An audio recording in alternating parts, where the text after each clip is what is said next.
ഒരു 7-8 വർഷമായി നാട്ടിലില്ലാത്തതുകൊണ്ട് വീട്ടുകൂടൽ കല്യാണം ഇവക്കൊക്കെ വരുന്നതും കൂടുന്നതും ഒക്കെ വളരെ കുറവായിരുന്നു.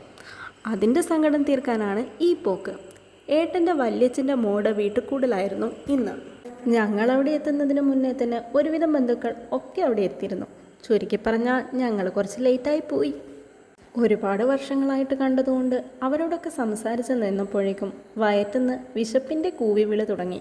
എന്നാൽ പിന്നെ ഫുഡ് കഴിച്ചിട്ടാവാം അടുത്ത പരിപാടി. അകത്തേക്ക് കയറിയതും നല്ല ചിക്കൻ ബിരിയാണിയുടെ മണം കടിച്ചു. പണ്ടൊക്കെ വെജിറ്റബിൾ ബിരിയാണി ആയിരുന്നു. 8 വർഷം മാറി നിന്നപ്പോഴേക്കും അത് ചിക്കൻ ബിരിയാണിയിലേക്ക് മാറി. ഈ കൈ കാണിച്ചുകൊണ്ടിരിക്കുന്നവർക്ക് അറിയില്ല കേട്ടോ, ഇത് യൂട്യൂബിലിടാനുള്ള വീഡിയോ ആണെന്ന്. മിക്കവാറും ഈ വീഡിയോ കണ്ടാൽ ഉടനെ കുറച്ച് ഫോൺ കോൾ എനിക്ക് പ്രതീക്ഷിക്കാം. പോകുമ്പോൾ ഞങ്ങൾ രണ്ടുപേരും മാത്രമായിരുന്നതിൻ്റെ സങ്കടം തിരിച്ചു വരുമ്പോൾ വണ്ടി നിറയെ ആളെ കിട്ടി. ഓണം കഴിഞ്ഞിട്ട് പല സ്ഥലത്തും ഓണപ്പരിപാടി കഴിഞ്ഞിട്ടില്ല എന്ന് ഏട്ടത്തി പറഞ്ഞപ്പോൾ എന്നാൽ പിന്നെ അത് കണ്ടിട്ട് പോവാമെന്ന് ഞങ്ങളും കരുതി.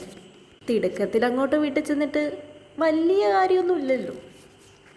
ആദ്യം തന്നെ ക്വിസ് പ്രോഗ്രാം ആയിരുന്നു. അത് കഴിഞ്ഞ് അമ്മൂമ്മമാരുടെ കുറച്ച് ഗാനാലാപനവും കണ്ടിട്ട് പോകാം എന്ന് കരുതിയ എന്നെ എൻ്റെ പുന്നാര ഏട്ടത്തി മ്യൂസിക്കൽ ഹാറ്റിന് പിടിച്ചങ്ങോട്ട് നിർത്തിച്ച്.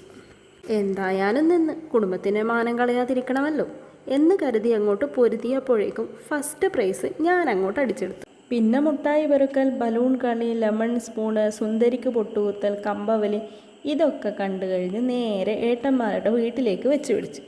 പിന്നെ ഞങ്ങളെല്ലാവരും കൂടെ അടുത്ത ലക്ഷ്യം വെച്ചത് ഇളയമയുടെ മോളെ വീട്ടിലേക്കായിരുന്നു. കുറേ കാലത്തെ ഇടവേളയ്ക്ക് ശേഷം കണ്ടതുകൊണ്ട് കുറച്ച് കൂടുതൽ സമയം അവിടെ ചിലവഴിച്ചു. അവിടുന്ന് ടാറ്റ പറഞ്ഞിറങ്ങുമ്പോഴേക്കും രാത്രി 9:30 കഴിഞ്ഞിരുന്നു. രാവിലെ തന്നെ വീട്ടിൽ കൂടാൻ ഇറങ്ങിയത് കാരണം ആരും ഒന്നും ഉണ്ടാക്കിയിട്ടില്ല. തിരിച്ചു പോകുന്ന വഴിക്ക് ഹോട്ടലിൽ പോയി പൊറോട്ടയും ചില്ലി ചിക്കനും ഒക്കെ മാക്കം വെട്ടി വിഴുങ്ങി നേരെ വീട്ടിലേക്ക് വന്നു. മ്യൂസിക്കൽ ഹാറ്റിൻ്റെ സമ്മാനം ലോങ് വീഡിയോയിൽ പറയുന്നതാണ്. അപ്പം tata, bye bye, see U.